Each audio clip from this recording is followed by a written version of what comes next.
Hello friends, welcome to my channel commerce hub. Last videos में आप journal entry का ही chapter discuss कर रहे थे एंड हमने पिछले 2 पार्ट्स में journal entry and journal entry का फॉर्मेट, नरेशन कैसे लिखते हैं, आप किस तरह से जर्नल एंट्रीज को लिखोगे, बुक्स में कैसे रिकॉर्ड करोगे एंड कैश ट्रांजैक्शंस को कैसे रिकॉर्ड किया जाता है, ओपनिंग एंट्री क्या है, कंपाउंड एंट्री क्या है, ये सारी चीज़ें डिस्कस की हैं। हमने आज जो अपनी वीडियो है उससे नेक्स्ट टॉपिक डिस्कस करना है and they are about different types of journal entries. First है ट्रीटमेंट ऑफ गुड्स रिटर्न। हमने अपनी लास्ट वीडियो में डिस्कस किया था, अगर गुड्स परचेज की जाती है, आपने गुड्स परचेज की तो आपके पास सामान आया तो आपने एंट्री की purchase account debit to cash account, सामान आया और मैंने पैसे दे दिए। अब है कि अगर आप उस सामान को वापस कर रहे हो तो रीज़न कुछ भी हो सकता है, आपको सामान पसंद नहीं आया या सामान डिफेक्टिव निकला, कोई भी रीज़न हो सकता है। तो उस रीज़न के करके अगर आप सामान वापस करते हो तो सामान वापस करते टाइम आप जो एंट्री डालोगे वो है गुड्स रिटर्न करने की एंट्री। एंड एक चीज़ हमेशा याद रखना बेटा, आप जिस भी चीज़ को रिटर्न करते हो तो हमेशा उसकी ऑपोजिट एंट्री पड़ती है। मतलब जब हम सामान खरीदते हैं तो परचेज डेबिट होती है, जब आप सामान वापस कर रहे हो तो मेरे पास से सामान जा रहा है तो जो जाता है that is credit. Credit what goes out, तो मैंने परचेज रिटर्न को यहाँ क्रेडिट दिया है। आप चेक कर सकते हो, to purchase return is credit क्योंकि सामान वापस जा रहा है। और जिसको दिया जा रहा है वो कौन है, सप्लायर या क्रेडिटर। सप्लायर या क्रेडिटर, उसका आप यहाँ नाम मेंशन करते हो। अगर वो पर्सन आपको कैश वापस कर रहा है तो हम यहाँ पे कैश लिखते हैं। मतलब डेबिट द रिसीवर, सामान किसको मिल रहा है, सप्लायर को वापस मिल रहा है। Credit what goes out to purchase return account. तो नरेशन आपकी क्या आ गई, being goods return to supplier means purchase हमेशा डेबिट होती है और परचेज रिटर्न क्रेडिट होती है। परचेज डेबिट क्यों होती है, क्योंकि हमें सामान मिलता है, और परचेज रिटर्न हम क्रेडिट करते हैं क्योंकि सामान हमारे पास से वापस जा रहा है। तो जिसको भी मिल रहा है उसका नाम to purchase return account, this is goods return to supplier या फिर परचेज रिटर्न की entry. Example, goods return to mister Mahesh ₹2000। आपने मिस्टर महेश को 2000 के गुड्स वापस किए हैं, रिटर्न किए हैं। तो मेरी तरफ से क्या गया, गुड्स गए। और मैं कभी भी गुड्स अकाउंट नहीं लिखते, मैंने आपको पहले बताया था। तो गुड्स रिटर्न की जगह हम क्या लिखते हैं, टू परचेज रिटर्न अकाउंट। और सामान मिल किसको रहा है, महेश को, तो मैंने महेश को डेबिट किया है। Debit word, debit is the receiver और डेबिट वर्ड कम्स इन। तो मेरे पास आ तो कुछ नहीं रहा, तो जिसे भी मिला मैंने उसे डेबिट किया। तो Mahesh account debit to purchase return account 2000 and 2000, debit and credit की अमाउंट बिल्कुल सेम है, आप चेक कर सकते हो। एंड नरेशन क्या है, being goods return to Mahesh worth ₹2000। अपने 2000 के गुड्स महेश को वापस किए हैं।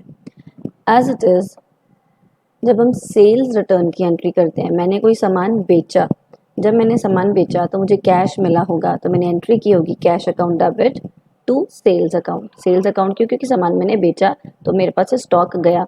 जब हम स्टॉक खरीदते हैं तो परचेज होता है, जब हम स्टॉक बेचते हैं तो वो सेल अकाउंट है। तो अब जब कोई मुझे पर्सन वापस करेगा, अब वो मुझे वापस करेगा। सेल रिटर्न, मैंने जो सामान बेचा था वो वापस आ रहा है, तो मुझे सामान मिल रहा है, तो मुझे क्या मिल रहा है, सामान। तो मैंने यहाँ लिखा सेल रिटर्न अकाउंट डेबिट। दे कौन रहा है, मेरा कस्टमर दे रहा है, तो क्रेडिट द गिवर। तो जो देता है उसे हम क्या करते हैं, क्रेडिट।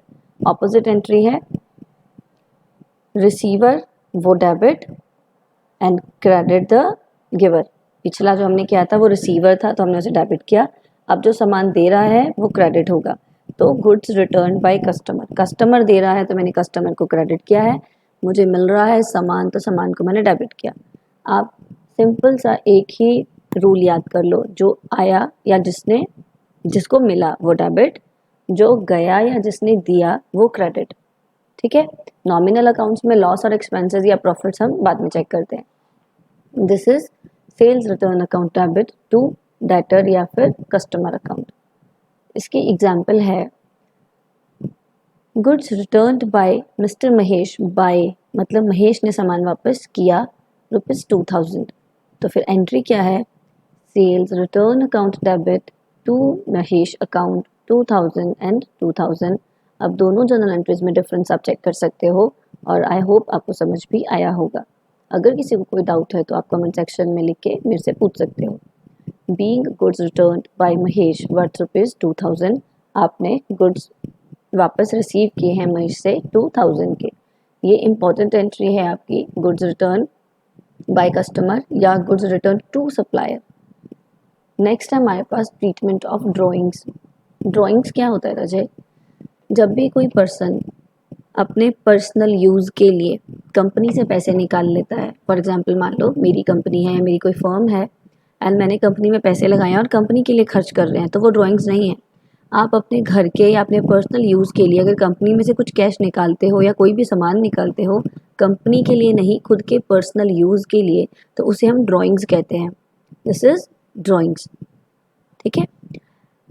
अगर तो आपने ड्राइंग्स कैश में की तो कंपनी, हम हमेशा एंट्री करते हैं कंपनी के पॉइंट ऑफ व्यू से, तो कंपनी के पास से तो पैसा जा रहा है, ठीक है। तो ड्राइंग्स अकाउंट डेबिट, कहाँ जा रहा है? Debit the receiver.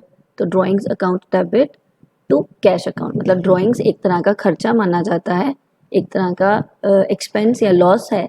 तो आपने एंट्रीज जब करी थी, रूल्स करे थे, हमने याद है हमने क्या था कि एक्सपेंसेस सारे डेबिट होते हैं एंड प्रॉफिट्स सारे क्रेडिट होते हैं। तो ड्राइंग एक तरह का खर्चा माना जाता है कंपनी के लिए, तो इसीलिए हमने ड्राइंग्स अकाउंट को डेबिट किया है टू कैश अकाउंट, क्योंकि कंपनी से कैश जा रहा है। और आप जनरल एंट्री क्या लिखते हो? Being cash withdrawn for personal use, कि आपने कैश पर्सनल यूज़ के लिए विदड्रॉ किया। अगर यहाँ ऑफिस यूज़ होता तो वो ड्राइंग्स नहीं आता, क्योंकि जब हम ऑफिस के लिए या कंपनी के लिए ही खर्चा कर रहे हैं तो वो ड्राइंग्स नहीं है, वो तो कंपनी का एक एक्सपेंस है। तो जब भी पर्सनल यूज़ की बात आई है कि अपने यूज़ के लिए आप कंपनी में से पैसे निकाल रहे हो, तो वो हमारे पास आती है ड्राइंग्स, जो कि हमारा एक एक्सपेंस है। If drawings are made in kind, अगर आपने कैश नहीं निकाला, कोई सामान, कोई फर्नीचर, कोई कार, आप कुछ भी ले गए अपने पर्सनल यूज़ के लिए, तो हम लिखते हैं ड्राइंग्स अकाउंट डेबिट। है तो खर्चा, लेकिन गया क्या? कैश नहीं गया, कोई स्टॉक गया या कोई सामान गया। अगर फर्नीचर गया तो मैं यहाँ फर्नीचर लिख दूंगी।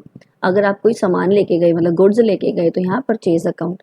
मतलब ड्राइंग्स ये है कि आप पर्सनल यूज़ के लिए कंपनी से कुछ विड्रॉ कर रहे हो। विड्रॉ मीन्स ड्राइंग्स, आपने कुछ विड्रॉ किया, कुछ निकाल लिया, तो उसे ड्राइंग्स कहा जाता है। अगर कैश में विड्रॉ किया तो एंट्री आएगी drawings account debit to cash account. अगर आप कोई सामान लेके जा रहे हो तो drawings account debit to purchase account. Purchase account, या कोई एसेट लेके गए तो उस एसेट का नाम आप यहाँ मेंशन करते हो। This is treatment of drawings. Treatment of depreciation.